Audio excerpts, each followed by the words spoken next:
ओम गुरुभ्यो नमः। ओम गं गणपतये नमः। ओम हुं हनुमतये नमः। ओम रं रामाय नमः। ओम मातेश्वर्ये नमो नमः।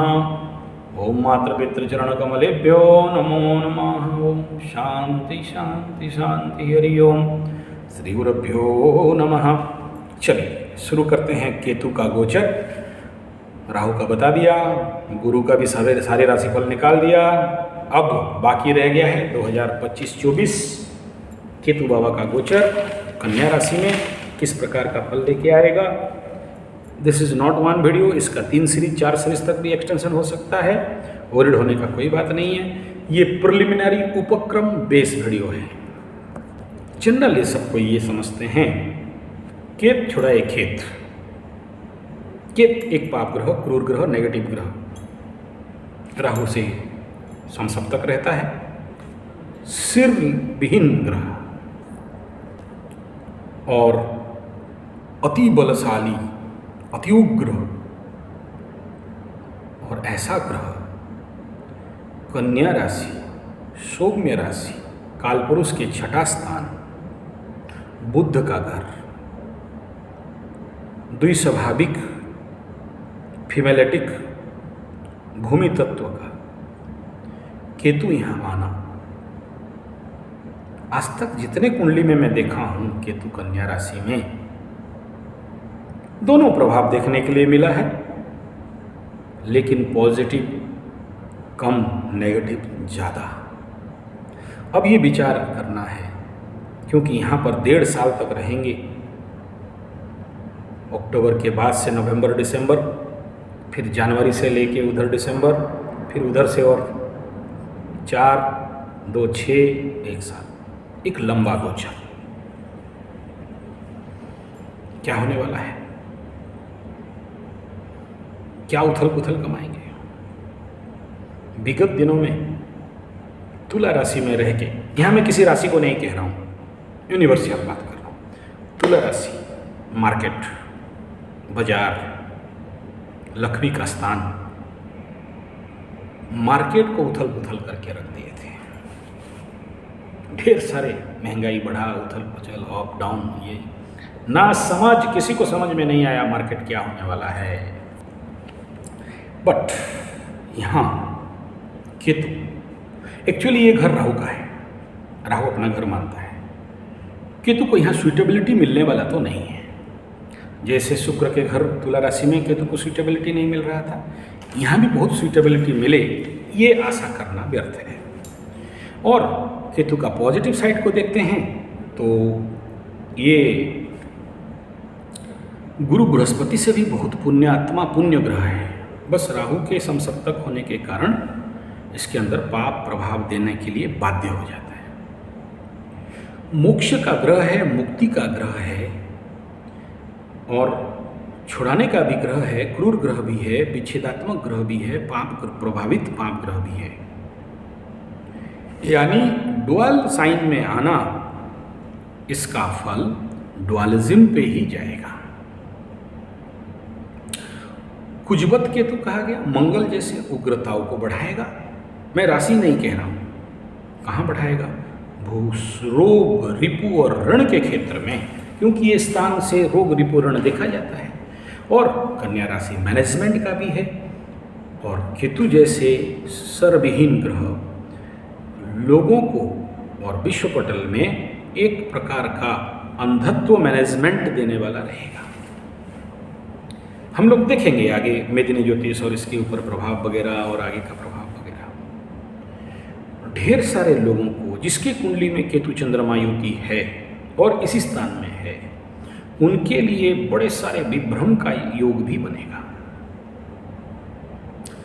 शत्रु क्षेत्र में केतु यहां पर शत्रु दमन भी करेंगे, लेकिन इनको यहां बेसिकली समझ नहीं आता है कौन शत्रु कौन मित्र।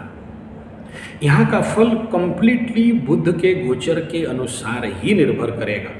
एक तरफ मंगल उग्र, एक तरफ केतु उग्र, एक तरफ बुध फटाफट तुरंत मिजाज। और केतु, बुध के घर में केतु का आना बुध कहीं ना कहीं से एक पार्शियल पीड़ित अवस्था में जाएंगे अगला 1.5 साल तक। यानी जब जब हम बुध का राशिफल बताएंगे तब तक दिमाग में किसी कोना में रहना है कि बुध के घर में एक हाथ में केतु बैठा है, राहु का दृष्टि में है, पाप प्रभाव में है।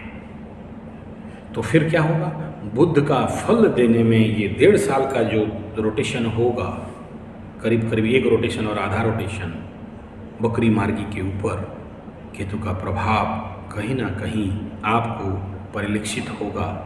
वो फल जो बुध देने में डिले करते थे वो और ज़्यादा उग्रता के साथ फटाफट तुरंत और हमेशा इस समय बुध का प्रभाव में कहीं ना कहीं पापयुक्त प्रभाव भी देखने के लिए आएगा।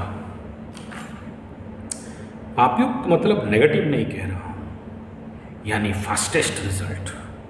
बुद्धि is affected by the Ketu, उग्रता तुरंत हठात। और केतु हम जैसे जानते हैं कि एक हड़बड़ी का और हठात का ग्रह है, सडन चेंजेस का प्लैनेट है। जो चीज़ आपको समझ में नहीं आए और घट गया, होश आया तो देखते हैं कि घट चुका है। तो ये रोग रिपु रण के क्षेत्र में इस प्रकार का इम्पैक्ट, मैनेजमेंट के क्षेत्र में इस प्रकार का इम्पैक्ट आएगा। साथ में ये केतु पूर्व जन्म का पेंडिंग कर्म को भी लेके चलता है। केतु को सबकॉन्शियस भी कहा गया है। और यहाँ द्विस्वाभाविक तत्वों में आना तो विश्व पटल में जनमानस में इस प्रकार के सबकॉन्शियस इम्पैक्ट बहुत सारे लोगों के जीवन में रिएक्टिव होने का संभावना है। और जो सबकॉन्शियस में स्टोर्ड है, यहाँ बुध के घर में, द्विस्वाभाविक घर में आने के कारण सभी राशि वालों को भिन्न भिन्न उपाय में देखने के लिए आएगा। और मैं कहूँगा सभी राशि वालों को इस समय केतु का स्वागत करना कन्या राश्यात्मक में, और माँ छिन्न मस्तिका श्री गणपति का पाठ, साधना, पूजा इत्यादि में कुछ समय निवेश करने का एक समय आ गया। और मुख्यतः कन्या वालों को, और ये जो त्रिकोण प्रभाव रहेगा उनको, जिनका भी 5, 9, 1 में आ रहे हैं, कन्या 1 में आ रहा है, तो इनको मकर के 9वें स्थान में आ रहा है, इनको वृष के 5वें स्थान में आ रहा है, इनको दूसरा जिनके केंद्र में आ रहा है, मीन का केंद्र में आ रहा है, मिथुन का केंद्र में आ रहा है, और साथ में धनु का केंद्र में आ रहा है। इन लोगों को तो जैसे भी हो केतु को शांत करते हुए, केतु का रेमेडी करते हुए अगला 1.5 साल एक प्रयासरत रहना चाहिए। क्यों? क्योंकि यहाँ केतु से केवल नेगेटिव फल का उम्मीद नहीं है, ढेर सारे पॉजिटिव फल का भी उम्मीद है। जरूर मानसिक विभ्रमता करवाएंगे और अपना गलती मानने नहीं देगा, अपने को हम बड़ा बोलेगा, करवाएगा, दूसरे को नीचा दिखेगा, दूसरे को नीचा दिखा के अपने को बड़ा सोचेगा, बुलवाएगा। इन लोगों को, जिन जिन राशियों का नाम बोला, लेकिन पॉजिटिव फल भी यहाँ मिलेगा, जो एक सिस्टम को बांधने में, मैनेजमेंट करने में, टोनअप करने में, हर प्रकार की व्यवस्था को ये रूढ़िवादिता के साथ, अंधत्व के साथ करने लगेगा। यानी जनमानस कहीं ना कहीं मैनेजमेंट को लेके परेशानी में आ सकते हैं, समझ में आने नहीं देगा इस सिस्टम को, रोग को, शत्रु को और ऋण को। तो ये था बेसिक वीडियो। इसके ऊपर हम आगे चल के और टिट बिट विचार करेंगे कि कन्या का केतु सभी के लिए क्या परिणाम लेके आने वाला है और किस प्रकार का इफेक्ट रिएक्ट डालेगा। आगे आगे इसके ऊपर मेरा वीडियो रहेगा। धन्यवाद, नमस्कार।